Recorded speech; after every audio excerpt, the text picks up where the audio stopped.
ओम नमः शिवाय। 40 दिवस अगोदर आपल्याला कसं कळेल की मृत्यू जवळ आला आहे?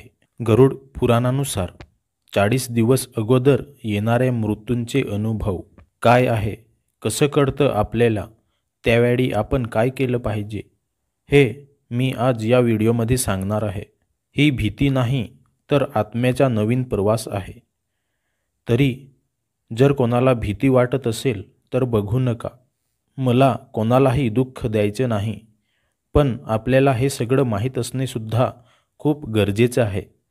कारण मृत्यू हा अटल आहे आणि प्रत्येकाची वेळ येणारच आहे। म्हणून बघा, चला मग सुरू करूया। या जगात जन्म घेतलेल्या प्रत्येक सजीवाचा मृत्यू अटळ आहे, पण या निसर्गाचा एक नियम आहे, कोणत्याही सजीवाचा मृत्यू अचानक होत नाही।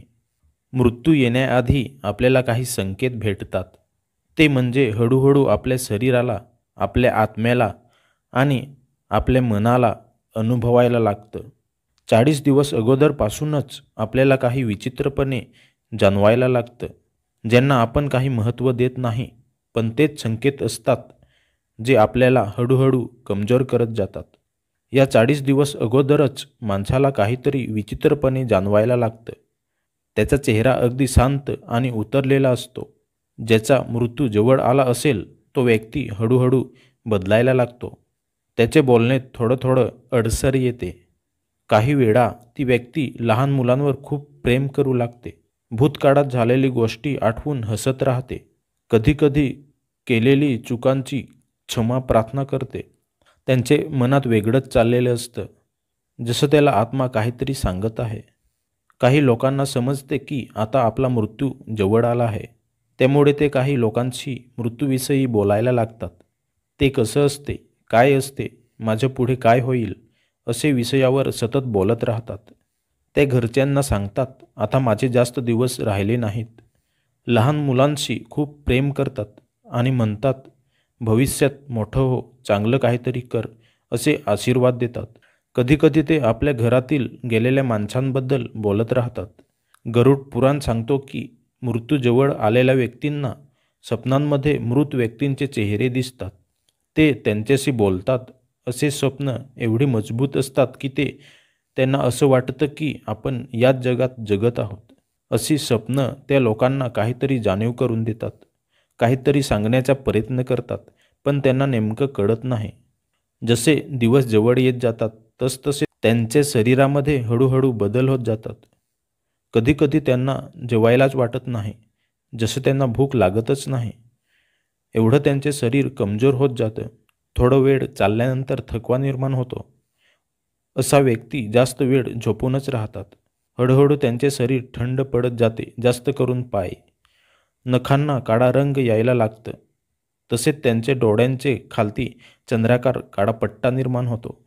त्यांचा चेहरा अगदी कोमेजल्यासारखा वाटतो आणि एखाद्या जागी बसून शांत निवांतपणे विचार करत बसतात। काही लोकांच्या घरी आजूबाजूला नैसर्गिक संकेत मिळायला लागतात। आपल्या घराजवळ असलेले प्राणी विचित्र वागायला लागतात। जसं कुत्रा सारखा भुंकत फिरतो, कधी इकडे जाईल, कधी तिकडे जाईल, कधी त्या व्यक्तीच्या जवळ जाऊन बसेल। घरात लावलेला दिवा अचानक विझेल। रात्री मांजर वेगवेगळ्या आवाजात ओरडेल। कधी अशा व्यक्तींचे पायाजवळ जाऊन बसेल। कधीकधी अचानक विचित्रपणे वास निर्माण होईल। आपण घरासमोर लावलेले झाडे सुकायला लागतील। हे असे बदल आपल्याला दिसायला लागली की समजून जा की आपल्या घरात काहीतरी होणार आहे। ख्रिश्चन परंपरेत सुद्धा 40 नंबर हा अत्यंत पवित्र मानला जातो। हिंदू धर्मामध्ये 10वा, 13वा आणि 40वा दिवस हा आत्म्याच्या मोक्ष प्राप्तीसाठी खूप पवित्र मानला जातो।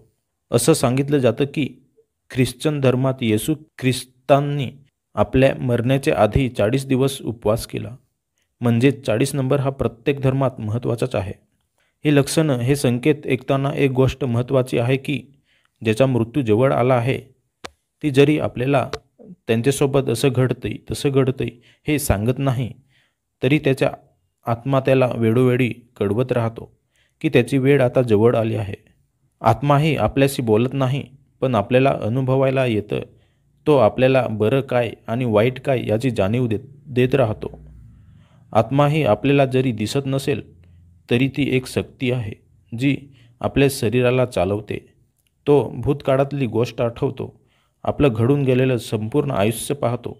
आनंद, दुःख, आपण केलेली चुका, आपण केलेली पापं हे सगळं सारखं त्याला आठवत राहतं. अशा वेळी काही लोक आपल्या भगवानाची पूजा करत राहतात. ते भगवानाचं नाव जपत राहतात.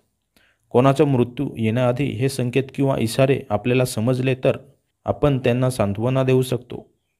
त्याला आपण समजावून सांगू शकतो की मृत्यू हा शेवट नाही, तर तुझा एक नवीन प्रवास आहे. घाबरायचे काही कारण नाही. तू एक नवीन दुनियेत जाणार आहेस, असं सांगून आपण त्यांचे मन मोकळं करू शकतो, त्यांना आनंदी ठेवू शकतो. जर तुम्हाला कोणासोबत असे संकेत जाणवले तर शांत बसून राहू नका.